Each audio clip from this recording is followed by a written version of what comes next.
In this episode, I tried this rust remover gel. Also check out whether this spray can actually matches the color of my car. And I'll try out my welder for the first time and see if we can get some bolts and screws stuck that I can't get out with a screwdriver or a spanner. Let's go.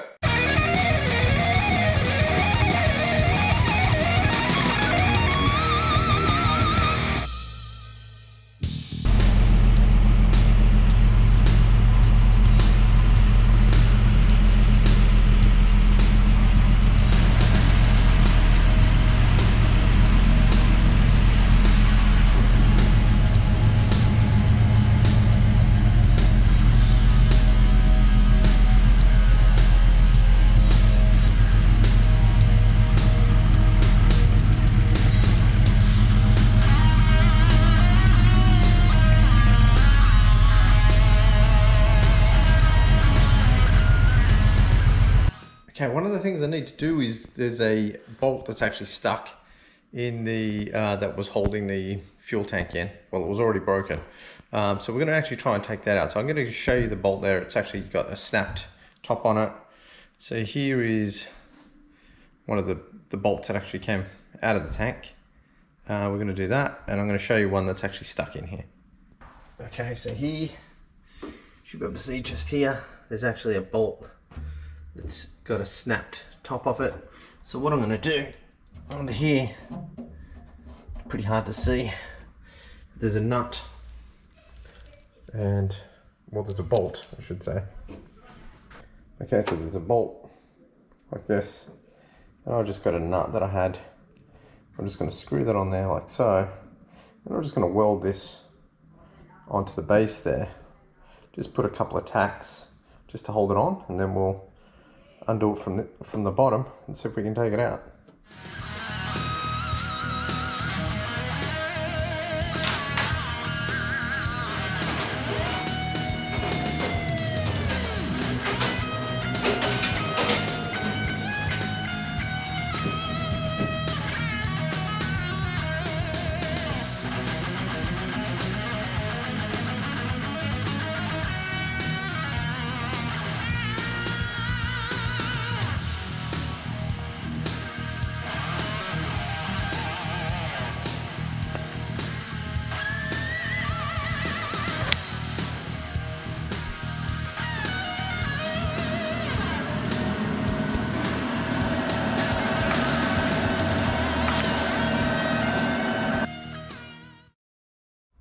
Alright, so we got a bit of a tack on the nut there.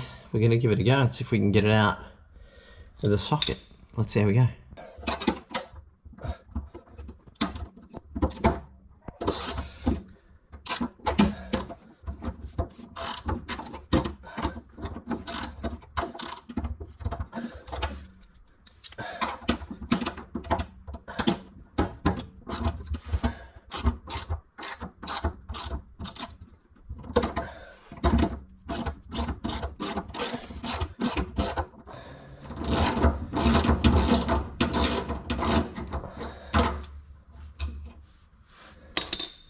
There we go.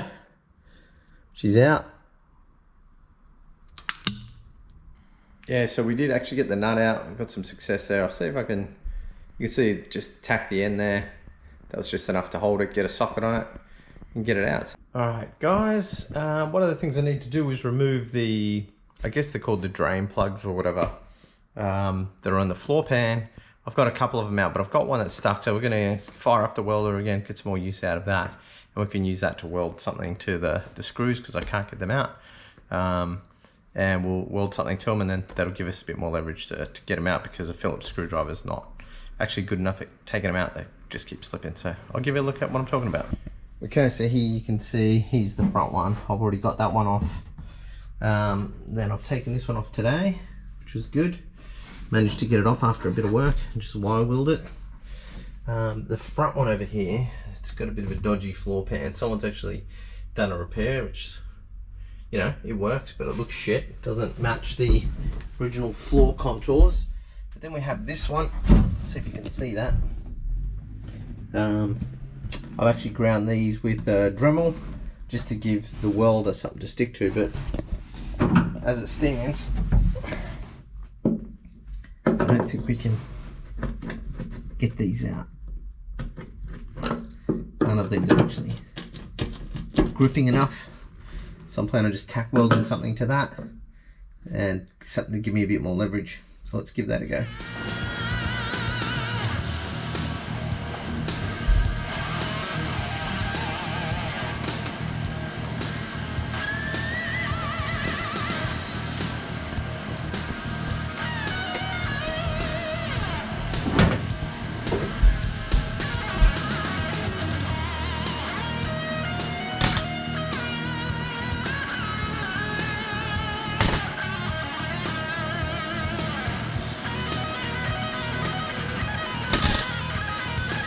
That should do it.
Alright, so I'm working on the bonnet here. I've just sanded it back. I can't remember if I've done a video on this, but anyway, we'll do it again if I haven't.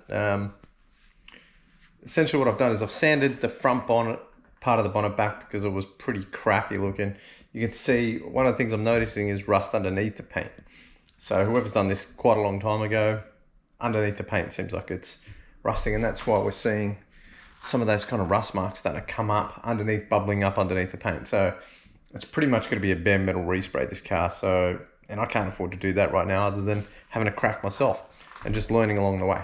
So one thing I did see, Howard Astle design, if you haven't seen it, go and check out his channel. He obviously has done, he's been in the custom car building scene for a long time, as long as I can remember. I was only like 15, 16, I think, when I first saw his cars. So he's done a few show cars, won like Street Machine awards and stuff like that. So I figured if he's using it, it must be pretty good. So just check it out. It's this gel here. I'll show you. Rust remover gel. You can actually buy this on eBay or from the website. I might put a link to the website below. But the cool thing is it's Australian made. It's 100% organic. Plus free from harmful acids, and you can reuse it while it's green, is the way I understand it from what Howard Astle was saying. It's got a bit of a smell once you put it on. Not too bad, but you can definitely smell like that. It smells like it's really eating away something, like rust. Anyway, I'll show what it looks like. So you can see the gel's just sitting there, and wherever the rust needs to be converted, you can see you get this kind of blackish area. So I've just put this back on. This is actually the second coat. It left little grey sort of marks. So I've just ground them back with a little sanding wheel on a Dremel actually, and I'm just applying it again to make sure that there's none of those little pits from where the rust was sitting. So kind of see there, I guess where all those little grey bits are is where there's some rust being kind of eaten away, I guess. So I'm going to leave this on here for a few hours and see how it looks. I'm going to come back to it. Alright, so I started taking this off. I just used a knife blade that I have, so I'm using this blade, just using this blade here, and basically just to scrape off the majority of it. And then I'm just putting it in a little container so I can reuse it. You can see how it looks here. So it's kind of like pretty crappy looking. So what I'm going to do is just taking an old little scuff pad thing here. Just going to give this a little rub.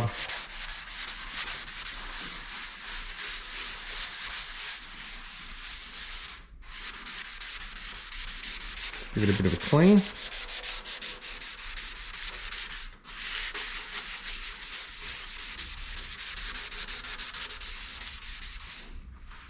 Probably should have took a bit more off, but I'll just leave it like this for now. Go on this side. Well, you don't want this stuff to sort of get dry.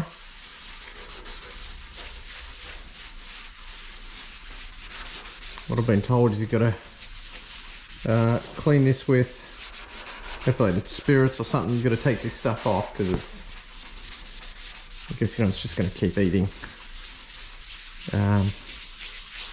into the metal. So you want to give it a good clean afterwards. Okay, I'm going to leave that like that for now. Let me get some paper towel.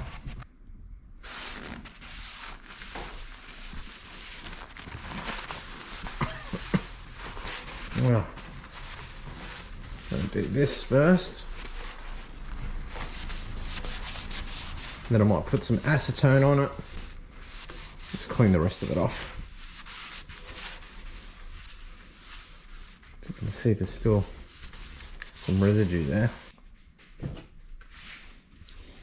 Okay, after reading it again, it does say, doesn't take very long. I think I've had it on there for about an hour and a bit. It says remove the gel and wash the area thoroughly with water pressure cleaner or water and a stiff bristle brush. So I'm actually just gonna use a bucket and a little sort of scouring kind of sponge with just straight water. We'll see how that looks when it comes off.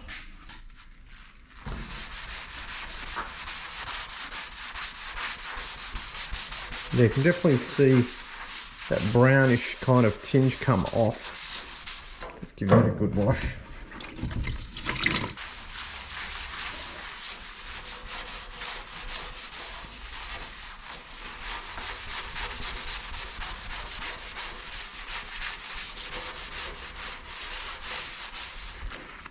You can see this brownish sort of stains here, so let's make sure we get that off. And I believe the water is just neutralizing the solution.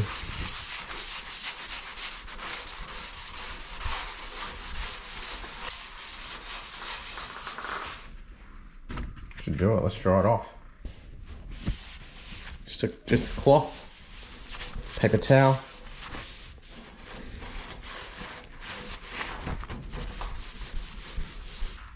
There we go. Let's see how it looks. I'm still cleaning it.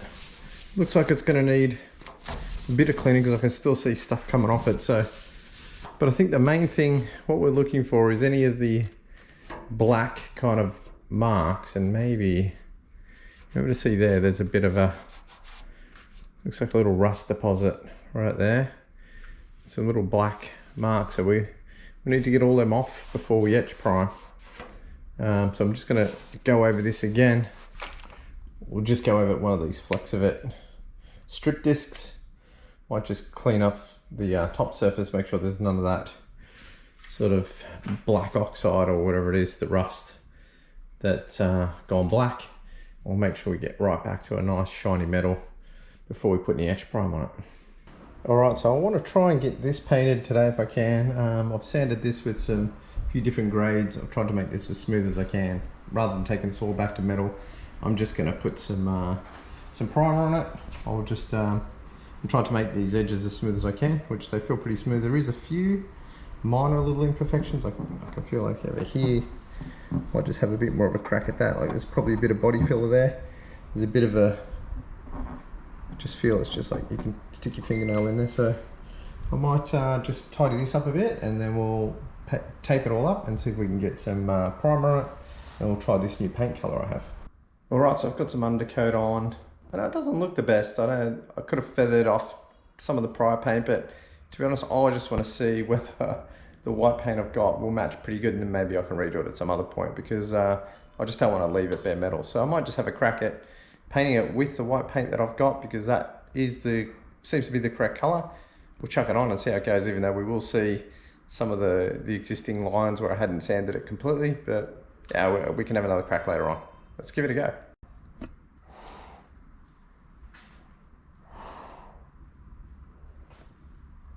All right, you can kind of see there's a bit of blue, a bit more of a blue tint to the paint. Obviously, I did need to do more preparation. That's fine, because I didn't expect it to be perfect. I wanted to just do a bit of a test to see how close the paint would come. You can see there's definitely a hard edge. Now this is actually the tape I used, the masking tape.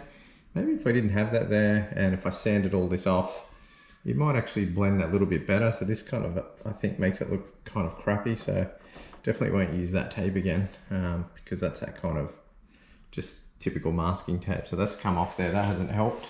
You can definitely see an edge. I think there's definitely some potential there with maybe trying this again. Obviously the painting is pretty crappy.